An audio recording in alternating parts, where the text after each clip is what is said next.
E chi se l'aspettava che lui ma pensava che rimaneva un suono. Ringrazio tutti per l'emozione che ci state regalando, perché sto scudetto è di tutti, da tifosi a coloro che hanno cominciato questa meravigliosa cavalcata. Da Mazzarri, che comincia con una Coppa Italia vinta contro la Juventus. Ve lo ricordate il pianto del Pocio Lavezzi nel finale di quella partita? E l'eliminazione in Champions League contro il Chelsea, che poi divenne campioni d'Europa? Mamma mia.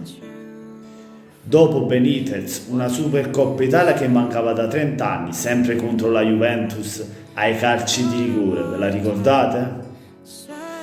E poi anche una Coppa Italia, e non solo, una semifinale di Europa League contro il Dnipro che poi ci venne anche rubata. Ma che giocatori ha portato poi al Napoli?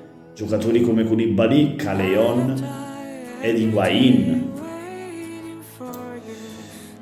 Dopo ancora Sarri, vabbè, non si è vinto nulla, ma l'annata del 2018 fu qualcosa di strepitoso, eccezionale, 91 punti.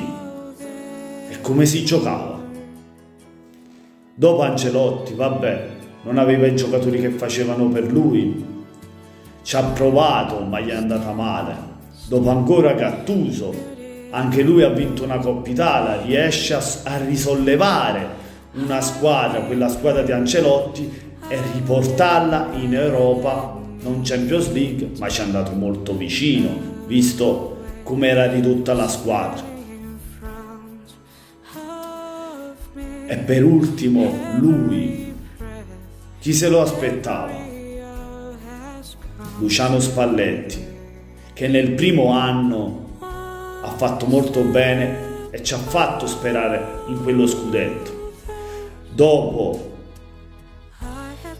sono andati via tanti giocatori eppure il Napoli è cambiato tanto e oggi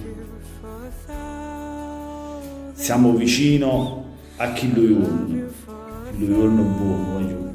Grazie di tutto.